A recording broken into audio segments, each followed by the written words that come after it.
नमस्कार, मैं हूं आपके साथ अभिषेक पुंडीर।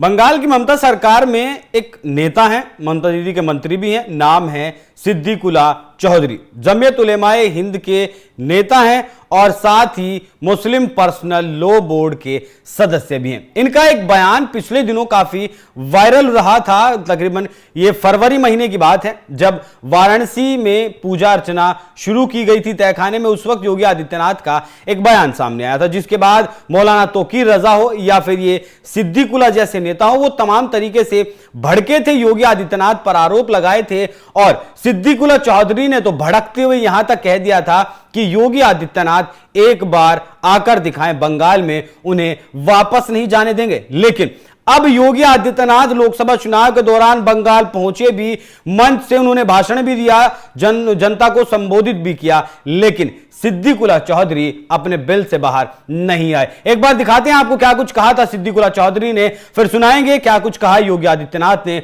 और फिर इस पर चर्चा करेंगे।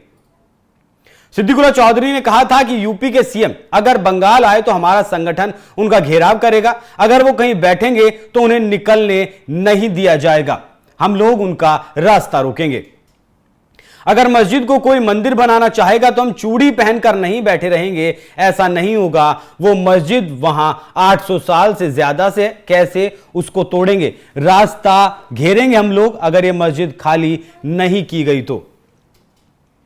उसके बाद उन्होंने कहा था उनको, योगी आदित्यनाथ को अकल है या नहीं, मस्जिद में जबरदस्ती पूजा पाठ शुरू किया है, हम तो किसी मंदिर में नहीं जाते इबादत करने, तो हमारी मस्जिदों में क्यों आ रहे हैं? मस्जिद तो मस्जिद है, ज्ञानवापी मस्जिद को खाली करें तुरंत। तो जो बाबरी का ढांचा गिराया गया था 1992 में, उसके बाद राम मंदिर की प्राण प्रतिष्ठा हुई और उसके बाद वाराणसी में पूजा अर्चना की गई तहखाने में। उसके बाद ये नेता भड़के हुए हैं। अब एक बार सुनाइए योगी आदित्यनाथ ने बंगाल में जाकर क्या कुछ कहा। जब भाजपा आती है, जो काम कांग्रेस और तृणमूल कांग्रेस नहीं कर सकती वह काम भाजपा करती है। मैंने तो अभी आपको बताया ना कि ये दंगाई जितने हैं और संदेश खाली के जो अपराधी हैं, इनको तो ऊपर लटकाएंगे ही लटकाएंगे। लेकिन साथ साथ मैं आपको ये बता सकता हूं कि बहनों और भाइयों, आपको ये भी ध्यान रखना होगा, 500 वर्षों के बाद कोई कहता था कि अयोध्या में राम मंदिर बनेगा। आज तो अयोध्या में राम मंदिर का निर्माण हो गया ना। 500 वर्षों के बाद अयोध्या में रामलला ने होली भी खेली है और रामलला ने रामनवमी के दिन अपना पवित्र जन्मोत्सव भी बड़े धूमधाम के साथ मनाया है, बड़े धूमधाम के साथ मनाया है। तो इसी चर्चा को आगे बढ़ाने के लिए मेरे साथ मौजूद है हमारे वरिष्ठ पत्रकार पंकज प्रसून। बहुत बहुत स्वागत है सर आपका। जिस तरीके से नेता पहले बयान देते हैं, लेकिन जब योगी आदित्यनाथ बंगाल पहुंचते हैं तो इनका कोई बयान सामने नहीं आता। अभिषेक, महाराज जी के सामने तो अच्छे अच्छों की हालत खराब हो जाती है। देखिए, अपने घर में बिल में घुसकर बड़ी बड़ी बातें करना बहुत आसान होता है। महाराज जी ओवैसी के गढ़ में भी जाएंगे, बंगाल में भी जाएंगे और गए भी हैं। और हिम्मत है तो कोई रोक ले कहीं भी किसी को आने जाने से। मैं सिर्फ इतना जानता हूं कि आप बात कर रहे हैं ये चौधरी का, सिद्दीकुल्ला चौधरी छोटा मोटा नेता है। हाँ, सिद्दीकुल्ला चौधरी कैसा छोटा मोटा नेता है, कौन मौलाना कहां किस बिल में बैठकर क्या बकवास कर रहा है। इसको बहुत ज्यादा वैल्यू देने की जरूरत नहीं है। इनकी बीबी इनकी नहीं सुनती, आप समाज में पूरा इन पे डिबेट कर रहे हैं। ये रोज घर में उठते हैं और कहते हैं आज जिहाद करने जा रहा हूं, बोले पहले जाके 2 वक्त की रोटी का जुगाड़ कर, जिहाद बाद में करना। शक्ल देखिए इनकी, भगवान ने इतना खूबसूरत चेहरा दिया था, गंदा करके रखा है। मुंह में पान, बिखरी हुई दाढ़ियां, पता चला कि छोटी पैजामा साइज से कम, साइज से 2 नंबर ज्यादा। इनको वैल्यू देता कौन है? कौन है ये लोग? क्या इनकी औकात क्या है? मैं तो जब से पैदा हुआ देख रहा हूं, ये बाबरी एक्शन कमेटी में एक जफरयार गिलानी हुआ करता था और पता चला कि वो भी बहुत अपने आप को बहुत बड़ा चौधरी समझता था। लड़ते लड़ते मर गया, वो कुछ नहीं हुआ। और ये सिद्दीकुल्ला चौधरी इस तरह के और फुरफुरा शरीफ इस तरह बोलते रहते हैं। नहीं, अब जिस दिन मैं बताऊं जी, नहीं, जिस दिन इनको टांग के ले जाएगा ना, सबसे पहले यही माफी मांगते घूमते फिरेंगे। एक ओवैसी का भाई था छोटा, अकबरुद्दीन नाम था, उसने भी कहा था कि 15 मिनट पुलिस हटा दो, हम बता देते हैं, और उसके बाद से वो 15 बार से ज्यादा माफी मांग चुका है। ये है इनकी असली औकात, हकीकत।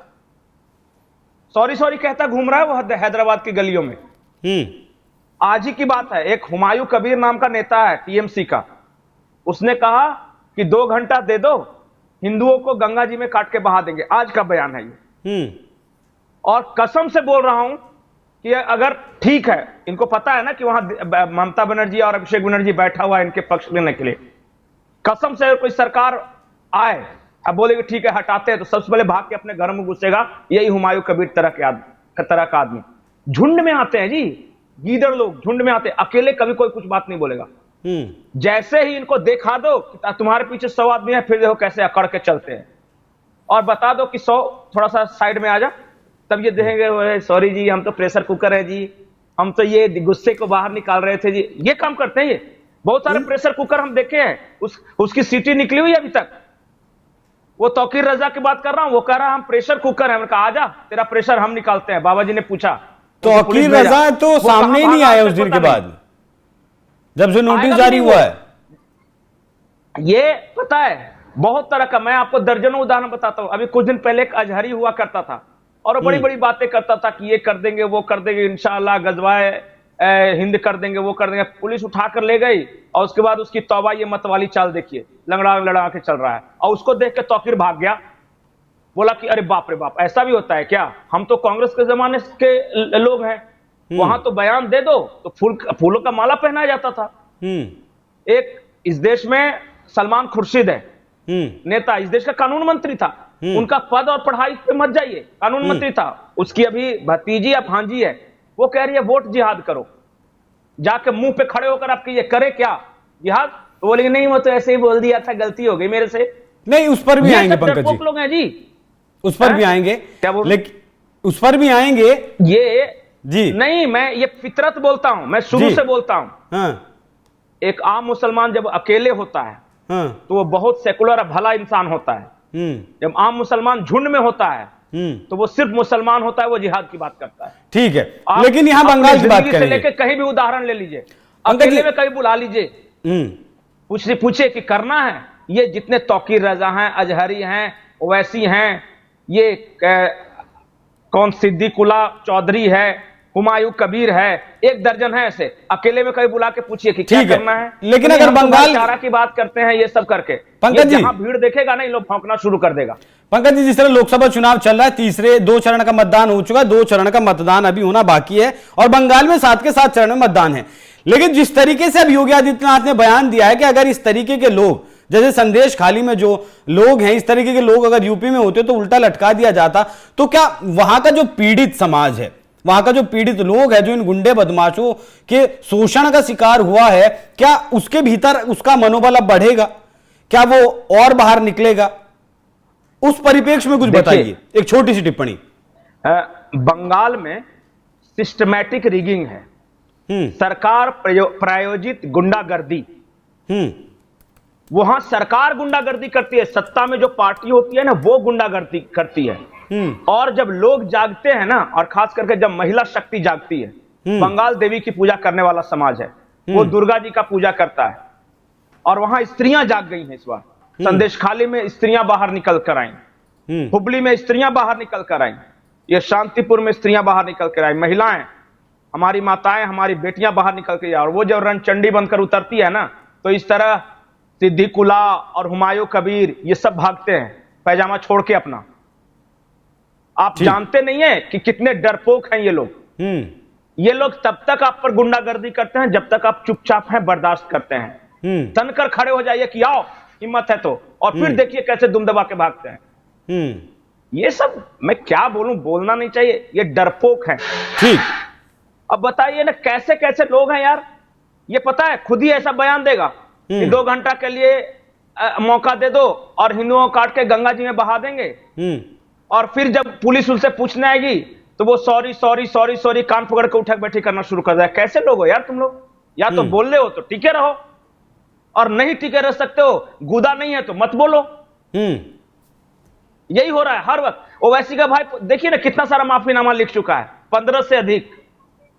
ठीक, और उसका बड़ा भाई घूम घूम के कह रहा है कि मुसलमानों को हम ही बचाएंगे। मैंने कहा कि वैसे मियां पहले अपना गढ़ बचा लो। हाँ, गढ़ बचाने की भी आई है, गढ़ बचाने की सबसे जो बड़ी लड़ाई वो हैदराबाद में ही है, उसके लिए तमाम तरीके की कोशिशें की जा रही हैं। लेकिन पंकज जी, बिल्कुल, अब मैं बताऊं ये जो ओवैसी 1-1.5 महीने पहले ये कहा करता था ना कि मुसलमान महिलाओं को कॉर्पोरेट में काम नहीं करना चाहिए, अच्छे पदों पे प्राइवेट सेक्टर में नौकरी नहीं करनी चाहिए, उनको लिपस्टिक नहीं लगाना चाहिए, बाल खुले नहीं रखना चाहिए। आज वो पता है जब खुद पे आफत आई ना तो पता चला कि 4 बुर्का नशी महिलाओं के साथ गली गली घूम घूम के कर रहा है इंशाल्लाह इंशाल्लाह हमें वोट दो वोट दो। वो किसी बीफ के दुकान में जा रहा है, कभी वो कर रहा है। ये सब मैं बोलूं ना कि ये सब बेगैरत लोग हैं जी, एकदम बोले ना हमारे यहां गधा बोला जाता है ऐसे लोगों को, लिटरली। ये लोग तभी भड़काते हैं जब इनके अच्छे दिन होते हैं, और जब बुरे दिन आते हैं ना तो सिर्फ और सिर्फ माफी मांगते हैं। ये बहुत डरपोक है दोनों। ये जो राजाकार की फैमिली जो है ना ओवैसी और उसका भाई, इसके बाप दादा पता है निजाम के सेना में काम करते थे, और वो जब वहां हिंदू जागे निजाम के जो हैदराबाद जो उस वक्त प्रोविंस था उसको जब भारत में विलय करने की बात आई, जनता जागी ना, तो शुरुआत में इन्होंने अत्याचार किया आर्मी बना के, पाकिस्तान एयर ड्रॉप करता था इन लोगों को हथियार, और जब लोग जागे तो पहले इन लोग भाग गया था देश छोड़ के। ये जितने ये निजाम वगैरह फैमिली भाग गया, ये भगोड़े लोग हैं। तो मतलब सीधे तन के खड़ा हो जाओ, भाग जाते हैं ये। सीधे तौर पर कह दें कि ये सिर्फ राजनीतिक स्टंट है। जब भी इनसे बोलिएगा, मैं जब भी समझदारी की बात कीजिएगा ना कि अरे भाई तुम लोग झगड़ा क्यों करते हो, हिंसा क्यों करते हो, समाज में मिलजुल के रहो ना, सब आगे बढ़ो, भारत बढ़ेगा सब बढ़ेंगे। तो क्या बोलते हैं पलट के, पता है इस्लाम जिंदा होता है करबला के बाद। मैंने कहा ये इसका मतलब, तो हम जब जब लात खाते हैं तब तब वो आगे उठते हैं। अरे गजब कॉन्सेप्ट है यार। ठीक है पंकज जी, ये कोई कॉन्सेप्ट हुआ क्या कि हम जहां रहेंगे वहां खाली लात खाएंगे? यूरोप में है ईसाइयों से लात खा रहे हैं, म्यांमार में है बौद्ध इनको कूट रहे हैं, भारत में है हिंदुओं से झगड़ा करके रखा है। अरे जहां कोई नहीं है ना, अफ्रीका में जहां बेचारे आदिवासी रहते हैं वहां इन्होंने पहले बोको हराम बना के उनको मारना शुरू कर दिया, और जब आज आदिवासी आया तो वो वहां भी वही बात। मतलब ऐसा कौन सा कॉन्सेप्ट है भाई कि दुनिया में लात खाने का कॉन्सेप्ट है ये? अरब में जहां कोई नहीं है तो आपस में एक दूसरे से झगड़ा कर रहे हो। अरे कहीं तो शांति से रहो। ठीक जी, कहीं तो तरक्की की बात करो। जी जी जी, बहुत रहेंगे यहाँ, पैदा होंगे यहाँ, खाएंगे यहाँ, मिट्टी में यहाँ के मिलेंगे। इनको दशहरी और मालदा बहुत पसंद आता है, लेकिन बोलेंगे ये तो पाकिस्तान से आया है जी। मालदा जो जगह है बंगाल में, मैंने तो ऐसे ऐसे लोगों को देखा है पता है, जब आपके यहाँ बरसात होती है तो बोलते हैं बहुत ठंडी हवाएं चल रही है, लगता है सऊदी में बारिश हुई है। मैंने कहा मियां सऊदी में बारिश नहीं होती, वो सार मौसम का आनंद भारत में। चलिए ठीक है पंकज जी, बहुत बहुत धन्यवाद।